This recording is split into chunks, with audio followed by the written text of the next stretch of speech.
right, hi everyone, good morning. Can you guys hear me okay? Cool, awesome. So I'm Christy Reasoner, and if you guys don't know me, I'm a parishioner here at St. John's. And I was also in the J2A class last year, the one that went to Costa Rica on our pilgrimage, and I'm currently in the Pilgrim class, I guess you'd call it, this year. Shout out to Hershey and Walter and Cassie. And so I'm also part of Youth Creating Change, which is, sorry, I'm a little out of breath, is a core program of Communities United Against Hate, which supports and incubates student-led social justice projects across Montgomery County. And so today we have an awesome panel going on to tell you guys about this great initiative that's been going on. And so now I'd like to introduce Ethan Chia, who is a senior at BCC, and he's the president of YCC. And also Kanan Fu, a senior at Richard Montgomery High School, who is the vice president. And together they're the founders of YCC. And we also have Jacob G and myself, and we're both YCC fellows. And we're going to tell you a little bit about our own projects that we've been doing with the help of YCC. So I guess first I'll turn it over to Ethan and Kaden, and they're going to tell you a little bit about the program. All right, yeah, mic check. Thank you guys so much for having us out here today. Thank you, Chrissy, and thank you, Lisa, for organizing this. We're really excited to be able to speak in front of you here and let you guys know what we do here at Youth Creating Change. So essentially, Youth Creating Change, like Chrissy mentioned before, is a social justice incubator. We work to provide students who are trying to create social change with grant funding, mentorship, and grassroots organizer training. Our main goal is to help students jump over the financial hurdles they encounter when trying to carry out their social justice initiatives and recognize their potential as grassroots organizers, just in general. We live in an age of social justice, and the prevalence of student activism is really high right now, starting with the gun control movement, ranging towards the climate change movement, working to address the achievement gap. There are so many different student-led initiatives going on, and we want to foster that activism, and we want to give students a platform to create change. So that's really what we do here. We're made up of three main facets. And yeah, do you mind going forward? So yeah, that's basically what I said. I mean, in addition to the three central aspects of our program, we work to provide students with a network. They connect with one another at our various trainings, connect with mentors who work with them to apply what they're learning during their trainings to their actual projects. And then visibility as well is really important to us. So when we organize our conferences, different panels across the county, we give students a chance to present on what they've been doing and gain recognition from the outside county. We also give students an opportunity to interact with elected officials. We just had a countywide interest meeting where we had our panelists who are made up of YCC fellows interact with the president of the Board of Education and council member Evan Glass. So we think it's really important to connect students with the actual decision makers in the county so their grassroots work can translate into actual legislation or policy initiatives. So if you can keep going. So last year, we actually kicked off the program. We supported 30 students carrying out 17 different social justice projects from 10 schools across the county. It was really an incredible experience. We were able to administer $7,000 in grant funding and raise $20,000 more that will be used to distribute as grants this year. We held 5 grassroots organizer trainings focused on some of the key skills that these students are going to need when carrying out their social justice initiatives. Those include delivering an effective call to action, managing a team, facilitating a meeting, fundraising, grant writing, and we have another series of 5 trainings in store for our YCC fellows this year. And those trainings are probably the biggest part of what we do here past just the grant funding. They allow us to work with the students, connect them with mentors, and just kind of grow or help them realize their organizing potential. And then we've received a few awards from last year. We were awarded the Distinguished Community Service Award at the United Chinese Americans Convention. We received a proclamation from the Rockville City Council for our work in anti-discrimination. We received a citation from the Montgomery County Council recently for our work in promoting student activism. So yeah, we're really excited to carry it through this year and begin supporting our students. Okay, so right now I'll go over structure and goals of this program and how we set up the student part of the program versus our adult advisory board. So our overall goals, as Ethan kind of went over earlier, we identify students who are developing their own social justice programs. We provide them with grants to expand their programs and grassroots organizer trainings, and we pair them up with mentors that are tailored to helping them.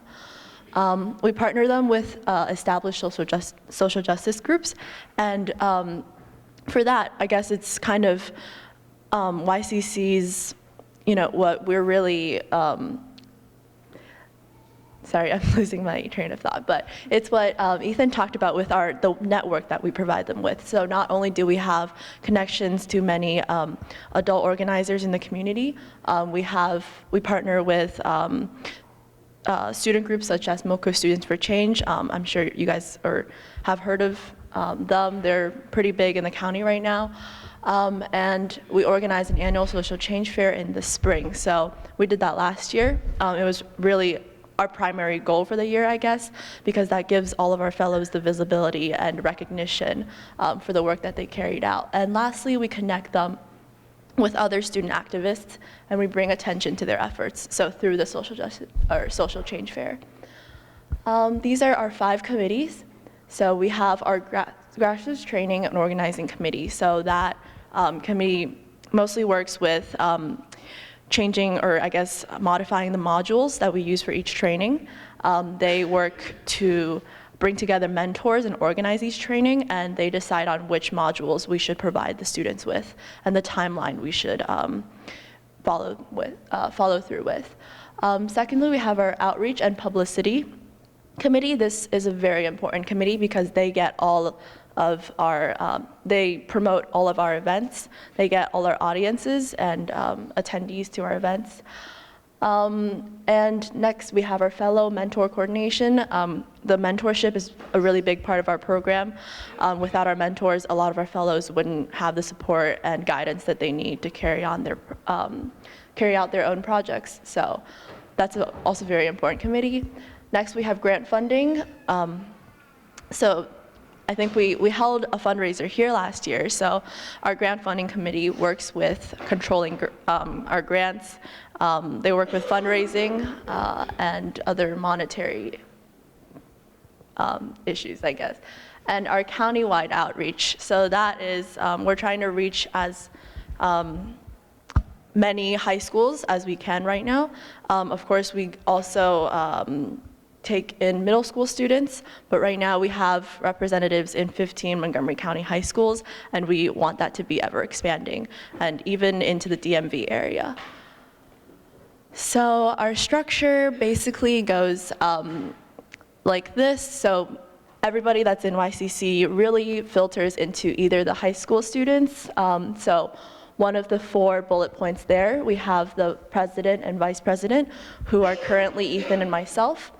We have the 5 committee chairs, so we have, I guess, leads for each committee. We follow a snowflake structure where we have kind of branching out, so it's one of the most effective organizing structures.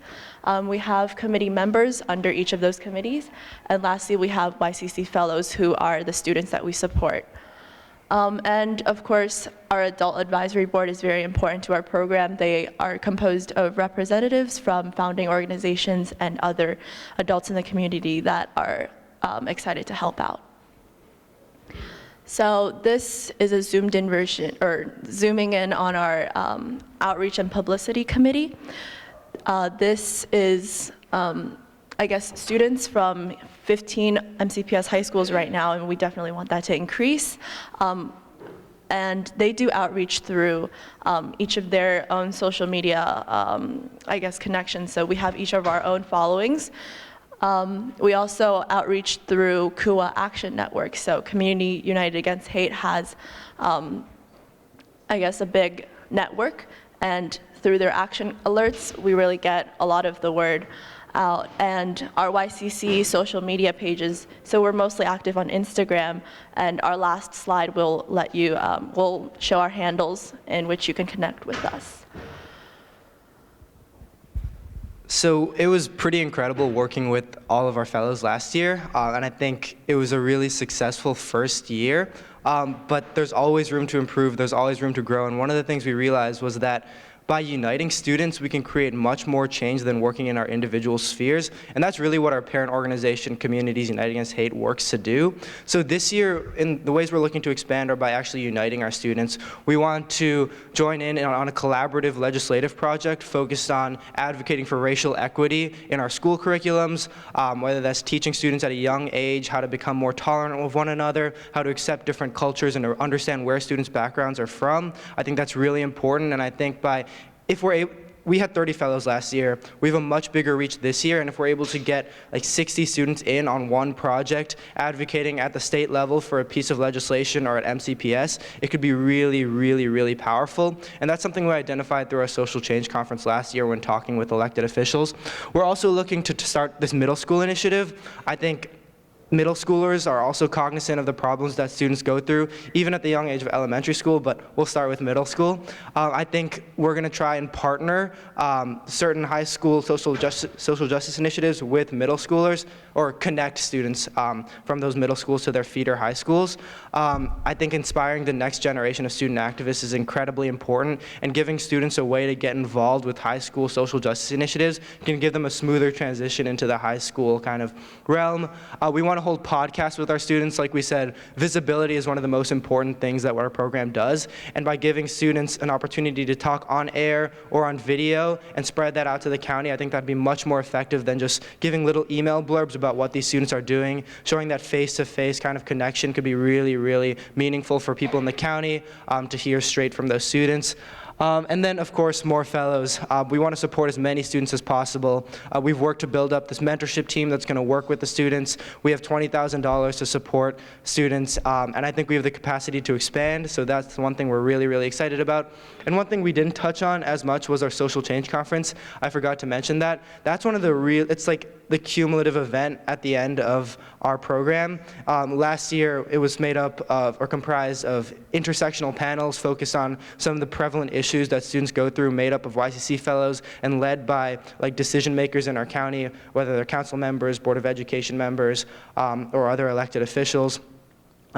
We had a social change fair that was completely focused on networking. Like we talked about, students connecting is extremely important, and the social change fair was like a science fair, but for social justice. We had 120 student activists come out, in addition to adults who were able to network with one another, learn about their projects, and just really get excited about supporting the work that all of them are doing. And like we said, yeah, fostering connections between those students, allowing them to find common ground with one another and collaborate through different schools is really cool.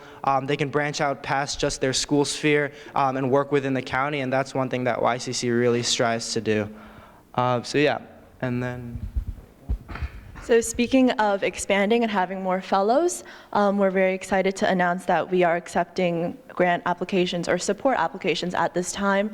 So you can apply on our website by tomorrow, but we're going to extend that deadline. And for any students here that are interested in, I guess, seeking support with us, you do not need a very thorough and thought out and, basically planned projects to apply. We just definitely would like to, we would love to read anything that you submit to us, and we will have applicant interviews during which you will be sitting face-to-face with our adult mentors.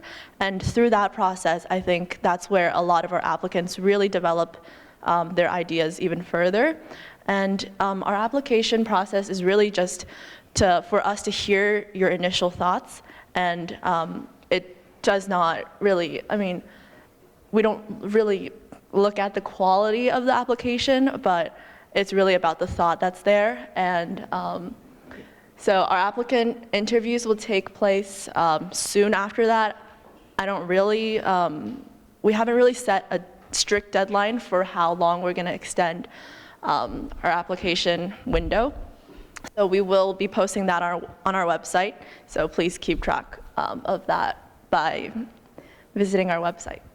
And I think Chrissy will put something out on the newsletter that goes out Friday to give you more clarity on when you're going to submit the application by. But yeah, like Caden said, you submit your application. We want to see kind of the motivation and what you're driven by, and then the interviews allow us to kind of hone in your vision. Last year with our fellows, Caden and I sat on a lot of the interviews, and the adults worked with the fellows to kind of refine their vision, expand what they could do, and give them kind of a direction to go in for the rest of the year. And then throughout the year, through our grassroots trainings, we help work with you to develop your project and just take you further. So yeah. And to go over other important dates, we have actually 6 grassroots trainings planned for this year. So I guess the 3 first ones, goal setting, action planning, grant writing, and fundraising, and an all-encompassing outreach training. Those are the very basic, I guess, very fundamental trainings that we want all of our fellows to have. So since we'll have a lot of our fellows rolling over from last year, we want our new fellows to kind of catch up and be at the same pace as them. So that's why those 3 are very, I guess, tight together, time-wise. And I guess through conference calls, we decided that the later modules are also very important to student activism. So keeping everyone in the loop and managing a team, facilitating a meeting, and the last one, the hard ask or advocacy through storytelling. And after all of that, we will have our social change conference. We plan for that to be in early April of next year. And yeah, please, if you could take out your phones, scan that QR code, that takes you straight to our website. And we have our Instagram, Facebook, and Twitter handles there, or you can send us an email at your convenience. Thank you so much. All right. Thank you. You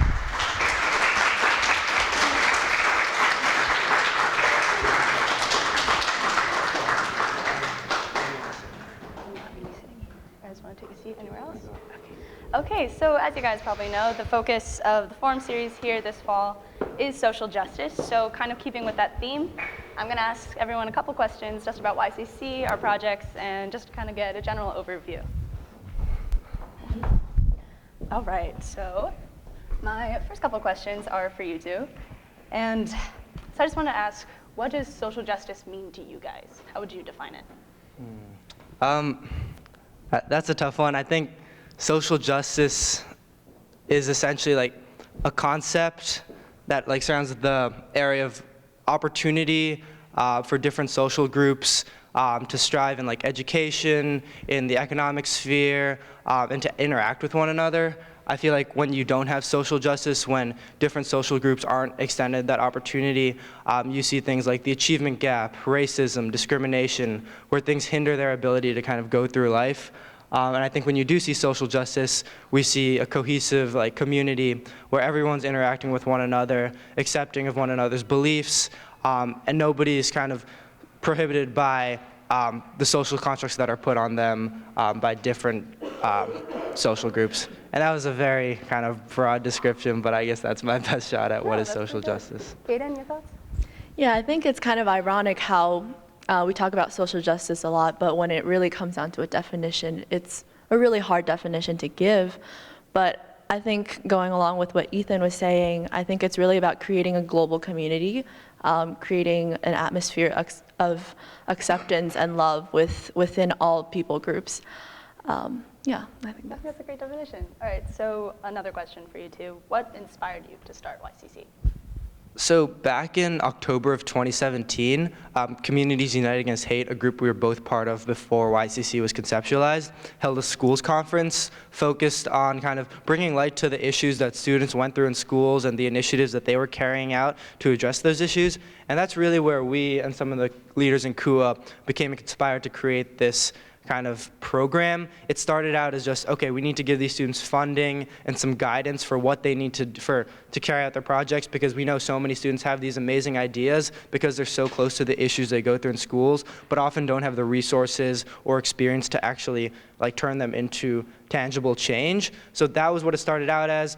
As we went through the year, we broke into committees, talked with different groups like MSP and different countywide established social justice organizations, and talked about what they really needed when it came to like supporting students. And then it turned into this more holistic incubator process where it's grassroots training, visibility, mentorship, and funding to all come together to work to support these students' efforts. Yeah, I think the period in which we really developed this idea was a period in late 2017 to early 2018 where there was a lot of gun violence in our country.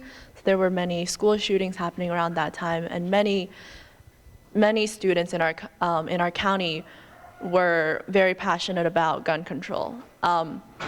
And I remember there were school walkouts. Many schools organized different school walkouts, and there was the big march on the Capitol, where many MCPS schools that didn't have access to public transportation, their students, even though they felt very passionately about this issue, they weren't able to attend and express their voices. So that's when we really saw the need for kind of like a support financially, especially because I think students have really great ideas, but sometimes they don't have the support that they need to carry them out. So that's what really got the ball rolling on our project. And to give some context to Caden, our first project, or our pilot project, was supporting MoCo Students for Gun Control, now known as MoCo Students for Change. We provided students from Blake, Sherwood, and Poolsville High School with a $2,000 grant to help bus those students to metro stations or to the Capitol, because our goal is just to amplify the student voice, and if students aren't able to get to the Capitol and march alongside 1,000 of their other students, like, what are we really doing out here? So that was our first project, and we actually used the MoCo for Change network to help expand YCC and turn it into what it's become today. All right. Actually, if you could pass that down to Jake. So Jake is a YCC fellow, so I was wondering if you could tell us, did this stuff working? Oh, sorry about that. All right. Yeah, let's move that. All right, can you guys hear me?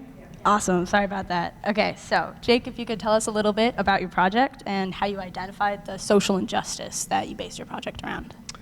All right, so my project is a little bit unique in the YCC sphere of things in that it's a little bit more nebulous. For the past 3 or 4 years, I've been working within the United Methodist Church to make it a more welcoming environment, specifically for LGBTQ plus people. As a lot of you probably know, the United Methodist Church has recently done a lot of soul searching in terms of the LGBT community. Our Book of Discipline currently states that the LGBTQ community is incompatible with Christian teachings, which is something I wholeheartedly disagree with. So I've been working within my local church, Chevy Chase United Methodist Church, right up Connecticut, and within the larger international church to try to change that. And unfortunately this year we faced a couple setbacks, and right now we're kind of looking at what we're going to do next. But what YCC has really done for me is more on the local level. It's helped me learn how to organize and really motivate other students and other people in the local church to want to also act on this issue.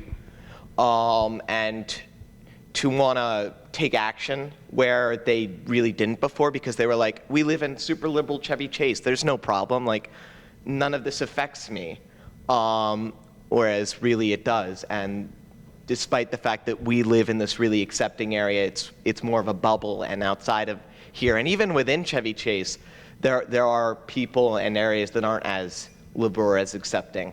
So really, YCC, through their advocacy trainings, has given me the tools that I need to really motivate people to make a difference through learning like how to make an effective call to action and learning how to organize meetings and such. That's what YCC has done for me, and that's what my project has been about. Awesome. Awesome, thank you. All right, so I'm also a YCC fellow, and so I've been working on a project with one of my best friends. And so I'm at BCC, and we recently got a new building added to our wing, or to school. We got a new wing, and one of the complaints I'd say from a lot of my peers is that the walls are completely blank. All the floors look the same, and they're just empty. And so my friend and I kind of saw this as an opportunity. With all that blank space, we decided that we kind of wanted to make a mural, something to fill it, and we wanted it to have meaning. We wanted to have substance. So we decided we wanted to make a mural that is representative and celebrates the diversity at BCC and encourages inclusivity. So this last year, we didn't think it would be as hard as it is. And it was a bit surprising, but with challenges and with the help of YCC, we were able to organize and figure out how we wanted to go about this project. So last year was primarily outreach. We wanted to talk to clubs, programs, and students because we didn't want it to be just a group of artists assuming what BCC is. We didn't want to make assumptions about how to represent our school best. So we did outreach to a lot of kids and students at BCC because we want to accurately represent them. And so with all of that outreach, which definitely with the help of YCC, we were able to properly organize that and do that the right way. We now have a general concept that we're going to be able to sketch out this year with our group of artists and introduce that to, we have a new principal right now, Dr. Mooney, and get approval for it, and then we get to start our mural and put it up. And so our concept right now is we're going to take one of the entrances and paint that. And in that entrance, we're going to paint a bunch of characters, kind of in a cartoony style, like Calvin and Hobbes, if you would. And so it kind of ties it back to childhood and how everything's a little more innocent in childhood, that you don't really see the differences as much. And we're going to be painting historical figures of social change movements in a lot of, that is representative of the students at BCC, in that kind of style, and have them interact with each other kind of as a scene. And also, since there's going to be cartoons, we're thinking we're going to put little name tags on all of them so you can actually identify what the characters are. So that's our project for this year, and I'm really excited to actually get started on the painting process. And yeah, I think that's basically a good summation of my project. All right, so that kind of ends my questions, but before opening it up to questions from the audience, I just one question for all of you is, what can communities like St. John's do to support you guys and support YCC as a whole? Do you want to take this first? Oh, sure. So definitely we are always welcoming more fellows. So that's one way that you can help us expand the program, I guess. But I guess as important as having more fellows is also having more mentors. And having different adults with different backgrounds, different interests, different skills across the community become mentors in our program for each of our fellows is very important, because we really want mentorship to be tailored to each social justice program. Yeah, and I think echoing Caden's sentiments, encouraging your students, your children, just youth that you know to get involved in the community, look to make a difference in the areas that are really meaningful to them. That's all we can ask for. We hope to see some of the students in this room become YCC fellows. We really, really want to work with as many students as possible, and that's, of course, the biggest part of our program. And then, yeah, like she said, mentorship is really important. We're always looking for new mentors, and even if you don't have a background in social justice, or, I feel like every adult here has done some form of organizing. You're part of this community, and students, like having a person to bounce ideas off of during the training, just a new perspective is really, really important. Even if you aren't in like the social justice sphere, it really doesn't matter. They just need someone to work things through with, a problem solver, if you will. And we're going to send out an email with an opportunity to get involved with that. It doesn't need to be a full-time commitment. You could come to one of our monthly organizer trainings, but you'll get a really cool experience. You'll get to work with students who are really, really passionate about what they believe in and social justice, and you'll get to hear some of the really cool ideas that that students are carrying out throughout the county. So just be on the lookout for our calls to action for students applying, and then our mentorship opportunity, because we really hope to see some of you out here this year. Something that I'd just say, not about my project specifically, because it's very specific, but about YCC in general, is just places like St. John's and churches and schools in general have a lot of influence on young people. And I think a lot of the reason that YCC exists is that young people and students are constantly told, like, oh, well, you're just kids. You can't really do anything, stuff like that. And I think it's really important that people of influence and places of influence in young people's lives make sure that they know that that's not true, because it isn't. young people do have a voice in our society, and they can make a change, and they can make a difference. And so I think one of the biggest things, aside from like literally sending kids to apply as fellows, that places like St. John's can do is just in your Sunday school, in your sermons, in whatever, telling young people that they have a chance to make a difference and that they have a voice. I think that's something that y'all can do. All right, thank you guys so much. And as Ethan said earlier, next week's newsletter on Friday, we'll have a link to their website if you guys want to check it out. So do we have any questions from the audience?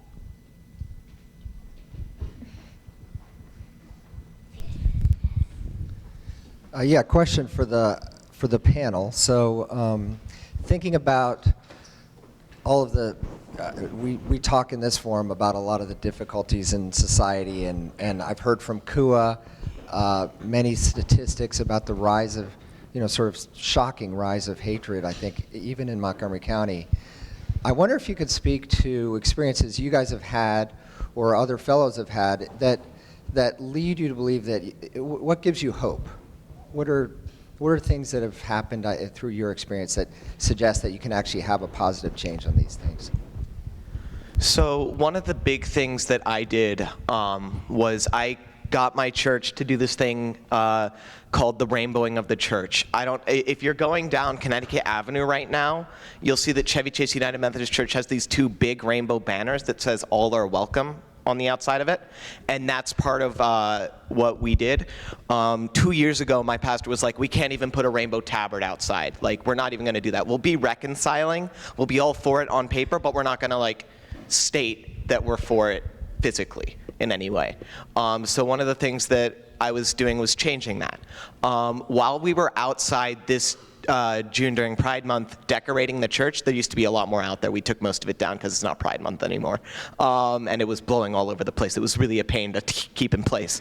But while we were, while a bunch of us were out there decorating it, a guy was walking by. He was actually driving by, and he had to park his car and come out to talk to us. And what he essentially said was that his parents 20, 30 years ago had gotten married in this church, in Chevy Chase United Methodist Church. And he was just completely shocked that now Chevy Chase was a reconciling church and they were an accepting church.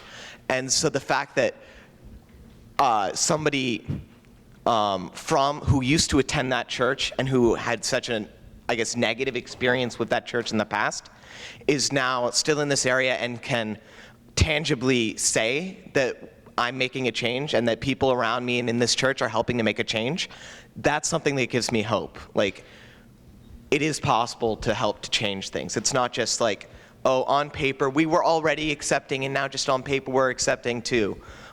We have done this kind of 180 on this issue, and now we're helping to create a more accepting and more welcoming community for everyone. And we actually are doing what we say we stand for and being there for everyone. I think there are there are multiple parts, multiple answers to your question. First off, I think just working with students who are passionate enough past just school, sports, and other extracurriculars to take action in their communities on issues that are like significant magnitude, that gives me hope. We had 120 student activists come out to our social change conference from 15 schools across the county, and I think that just is a testament to like the zeal and passion that student activists have in our area. Every time I go to an event or we organize an event and we see student activists coming out, talking with one another, passionately presenting about their projects, that is really inspiring. And just working with students who have the dedication to come to monthly trainings on Sundays and work with us to improve their projects so that they can make a difference, that is really, really inspiring. I can't say that enough. And if you guys come to those trainings, you'll see how inspiring it is. Then it comes to tangible change. I think I can't speak to this as well as some of our fellows could because I'm kind of overseeing them and working with them to promote what they've been doing. But I think the gun control sphere is one of them. Throughout the nation since Parkland, since the student gun control movement has kind of blossomed, we've seen an unprecedented amount of state legislation being passed, which is a really important step. Maryland is one of the proponents for gun control, and we've seen I wish I could speak to some of the exact initiatives, but I know states have been really, really, really active in that sphere. Unfortunately, at a national level, there hasn't been that much movement, but the first major universal background checks bill was passed in the House of Representatives, and there's a lot of pressure on Mitch McConnell right now to pass the Senate Bill 42, which is the House counterpart of that. So I think when you see student support for something at the level that gun control has kind of provided, we're the next generation of voters, and elected officials at some point are going to have to listen, otherwise it's going to reflect at the ballot box. So I think that's kind of some of the change. One of our groups worked to provide STEM access to lower socioeconomic class kids at Twin Brooks Middle School, and I'm going to try and say what they said at our interest meeting 2 weeks ago. They surveyed the students going into the program right at the beginning before they started carrying out their STEM activities, before they started doing their science projects, and asked about the influence that STEM had in their lives and whether STEM could actually influence their career pathway going forward. And I think it was about 20% said that it could. By the end, it was 85% of the students saying that STEM could have a meaningful impact in their life and could determine what they do in their career. And I think when students take enough time to work with other students to try and change their mindset and kind of make them more aware of different opportunities and different spheres. The STEM project is a very kind of specific version of that, but you can see a change in mindset and a change in belief, and you can see students become to get inspired. And I think that can be paralleled in so many of the other movements that go on. But just in general, I think student activism is so inspiring, and I think it's really important that there's such a prevalent culture of it in this day and age, because that means in the future we're going to be a more accepting and inclusive kind of country. So that's what really gives me hope, and that was a pretty long, drawn-out answer. So I'll give you that. I think he did a really good job in answering from all aspects, but just looking at our project in itself, YCC is students supporting students. It was the idea of Ethan and I and Hannah, one of, I guess, our big helps. She was a student when we first had this idea, and now she's at Columbia University.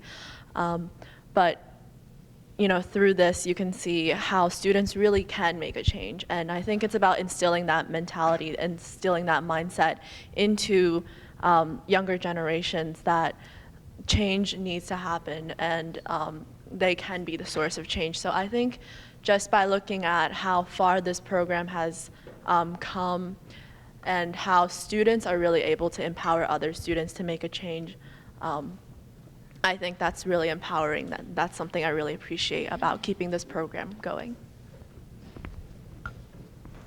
Just to add on really quick, for me, I was not particularly outspoken when I was younger, and I still can't say I'm confidently outwardly spoken, but what I can say that has definitely inspired me is the seriousness, is seeing students, we have fun, we interact, we smile, we laugh, but when it comes down to it, we can all sit together and say, we see these problems and we want to change them, and we're going to do the best we can to do so. And seeing so many students be so strong in their voices and willing to make change has definitely inspired me to get involved and try to make change on my own. All right, so any more questions? So, one of my questions is because our class came late, so are you talking about injustice or some other random problem? And if it is injustice, which part of injustice? Because there's a lot of injustice in the world. There is a lot of injustice in the world, and I appreciate your candidness in your question. So, considering you came late, you may have missed kind of the, main goal of our program. We're not technically addressing one problem directly, but we're supporting students like you who can work to address the achievement gap, work to advocate for gun control, work to prevent bullying in your community. Our goal is to give you funding, mentorship, and then organizer training to help carry out your goals, and in turn create a more inclusive environment that brings together student activists. So, you're right, there is a lot of injustice here, and we're working to support students who can actually carry out and kind of mitigate or reduce that injustice, and so hopefully we can see it go away and not be a part of our communities anymore. Does anyone else want to answer that? Yeah, thank you for your question. I think that was really important, especially from students. But But yeah, it's really what issues you guys see and want to make change to. If you can identify that, I feel like you guys are already on the first step to making change. All right, any more questions?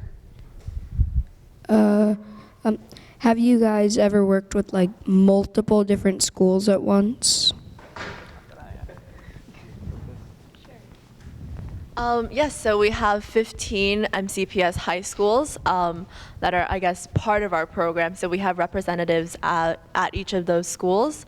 And yes, each of our events that we hold, we do work with many different high schools to bring that together and to make that happen.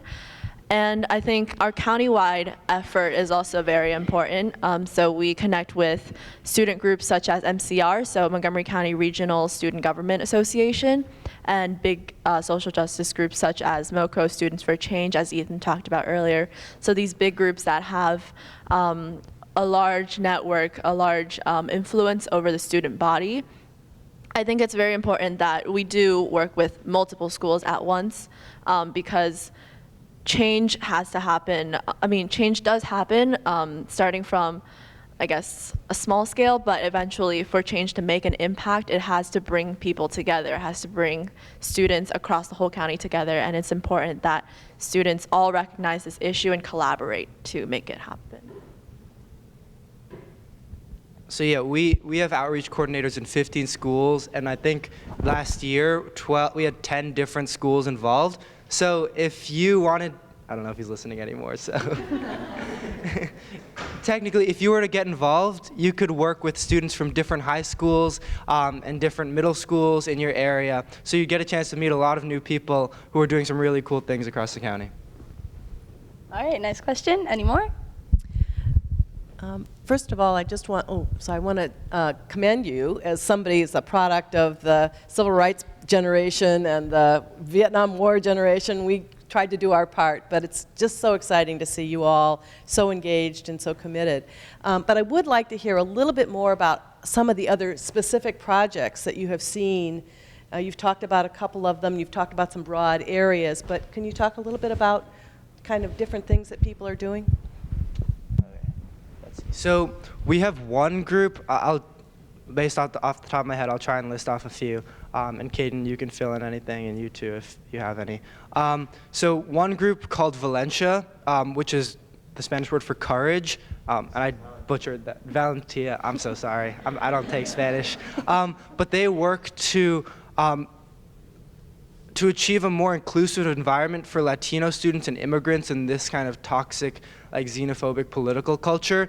They work to bring those students together to form a community that can support one another. They do mentoring, where they bring in students from Albert Einstein High School to support those students in the Sligo Creek Middle School area. They go out and do like community projects. They play basketball and soccer together, and they learn about the different backgrounds from which they're from. So it's primarily targeted towards supporting and promoting an inclusive environment for immigrants, but they bring students and mentors from all different backgrounds to learn about where these immigrants come from and where these Latino students like originate. So that's one project. We had another project focused on accommodating or focused on promoting or advocating for more accommodations for special needs students in schools. It was a group called Flourishing Friendships. They organized an autism awareness fair, and the girl who's started the program is working to create a book of testimonials from students and families that have kids from higher functioning special needs, or that have higher functioning special needs problems. And I think one thing that she noticed, she has a sister who has autism, and like the lights in schools, the sound in the loudspeaker, they're not really sensitive to the problems that those students go through. So making a more like accommodating MCPS environment, not just in specific schools, but in the county as a whole, is really important to her. On the achievement gap, we had a student who organized a diversity gala for higher achieving minority students to recognize students that exemplified leadership and academic prowess, to kind of motivate students who often are are driven by that stereotype that Latino and African American students don't achieve as highly as Caucasian and Asian American students, to motivate them to make academic headway and show them that it's not just Asians and Caucasian students who perform well in school, because everyone can do that. Everyone has the innate capability to do that. And too often in our society, those students are looked down upon for something that is completely untrue. So she's worked to do that, and that was a really incredible gala. I'll let you guys fill in. I'm a senior at BCC, so I can speak to a couple of the other projects that have gone on at BCC. Many of you have probably heard of The List that happened, that mess that happened at BCC last year. So in reaction to that, a few of our students got together and with YCC did this toxicity fair to kind of address a lot of the issues that came out of that and to hope to move our school community forwards. And another one is a couple of my friends are working on this project to kind of facilitate more discussions on different issues that are a lot more civil than a lot of the discussions I think a lot of us get engaged in. And they do that by like setting up shop in different areas in Silver Spring and Bethesda, and like having art projects for like different groups they identify with, or just getting whoever wants to come in and sit down with them to sit down with them and like just to talk, because they saw that that was an issue that they had in their area. No, I think that.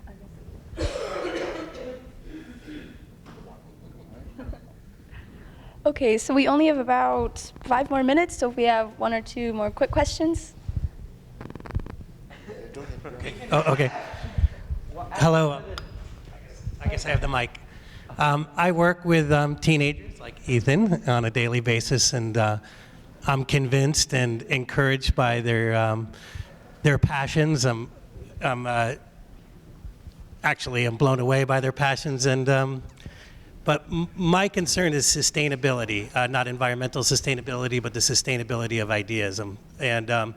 So how does your organization address, because students graduate, they move on, and new students want to try new things, and so really good ideas kind of fall by the wayside when we lose students to college. And I'm just wondering, how do we address the sustainability of ideas, good ideas that should live on?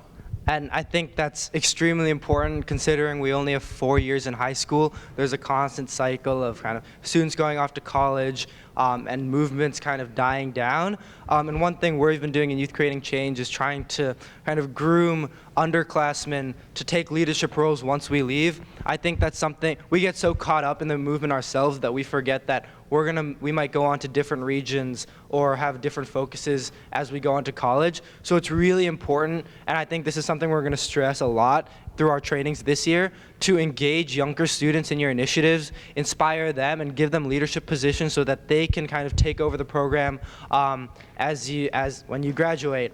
This year we have a really, really impressive junior who is one of our YCC fellows that we're going to engage in kind of our leadership team, who we hope is going to take over the program next year. And then all of our in our 15 different schools, the first thing we talked about this summer was identifying underclassmen who can help you out with outreach and can start to get involved with the program, can start to submit proposals so that they can become more knowledgeable about what YCC does and take over your role once you leave. So it's really about identifying replacements who are younger than you, who are passionate and can carry on with you as well. And Mr. Lofalato is one of our teachers, and I think the Tatler has done an amazing job of that. The Tatler is a hub for social activism and raising awareness about social issues, and they have this editing staff that we kind of want to parallel, where they have juniors and sophomores who head the different sections, and once the editors leave, they take up that organizing role, and they're given the responsibility that really kind of drives them to keep going. So it's really identifying students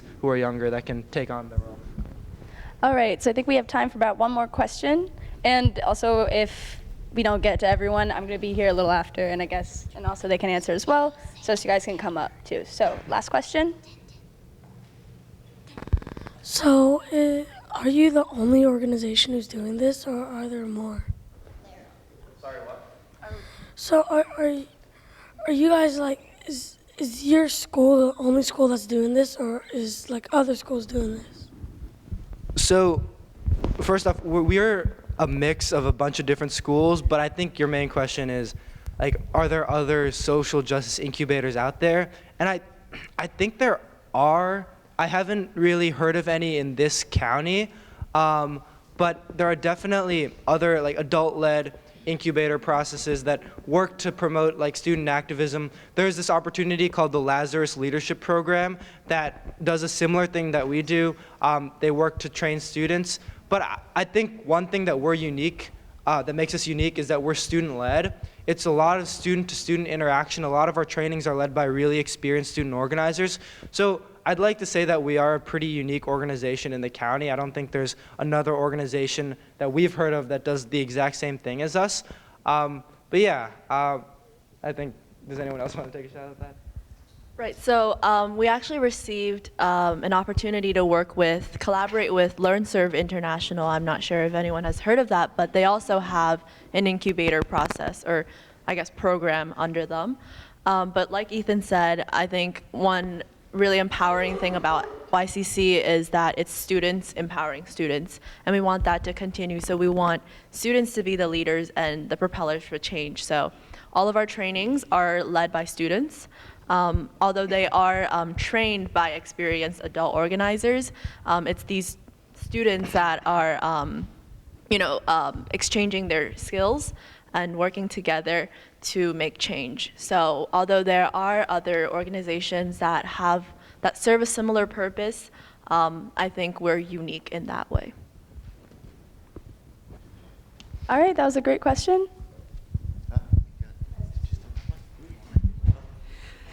One question I have is whether you have to be in a high school with a YCC outreach program, or would you accept applications from, youth in youth programs here working together, or whether it has to be formally in a school before they could start? No, we accept applications from anywhere. Technically, my project has nothing to do with the school, so. Okay, one last question. So how do you try and raise awareness about social injustices, not just in a school environment, but also outside of schools and kind of a more larger scale? All right, let me put this down. All right, so working outside of the school environment is obviously a little more difficult because you're not just working with students, you're also working with adults. And you're in a lot more of a diverse environment in terms of age groups and ideas. So for example, just to be stereotypical, I know this isn't always true, but an older person, when it comes to my project, is a lot more likely to be opposed to the ideas I'm pushing than a younger person is. So when I'm working within my church to try to, get a rainbowing of the church day, or or to push it to become a reconciling church, you're a lot more likely to run up against very, very, very firm opposition. So that's one of the big challenges that you face. And you have to kind of find ways to work around that. And one of the ways you do that is by finding adults that are also in that community that are willing to work with you and help you. So for example, my Pastor Kirkland Reynolds, was a huge, huge asset to me in organizing people, both in the youth group and that were older. Because while I could reach out to the youth group, I couldn't really reach out to a lot of the adults because they don't respect kids or whatever. So you have to identify where your limits are and then get help in addressing those limits. And that's something the YCC really helps with, both in terms of funding and in terms of organizing trainings. And that's something that you have to really find help outside yourself with. And I think that's one of the big things you can do. I think Jake gave you some really good strategies on how to kind of go around some of the obstacles that you may face. When it comes to, you talked about addressing social injustice outside just your immediate school environment. It's really about engaging a bunch of different stakeholders from different social groups, from different religious groups, different age groups. Finding people who think in a common way than you and identify the same injustices that you have, and engaging them, who in turn can reach out to their communities. So if I wanted to start something, I would reach out to, say, Lisa, who could reach out to you guys. I'd reach out to Jake, who could reach out to the LGBTQ community. I could reach out to Olivia, who's working in the minority achievement gap area, and they can reach out to their respective people. But it's all about establishing connections and building an organizing team that has reach farther than just your immediate kind of social group. So, and you can, if you go into the YCC program, if you have a project or an injustice that you want to address, we can definitely teach you on how to engage with those different groups. All right, so I think we actually unfortunately are over time. So we will be hanging out for a little bit. So if you guys want to come up and talk to us and ask your questions, please go ahead. Otherwise, if you guys have to head out, thank you guys for coming, and also thank you guys.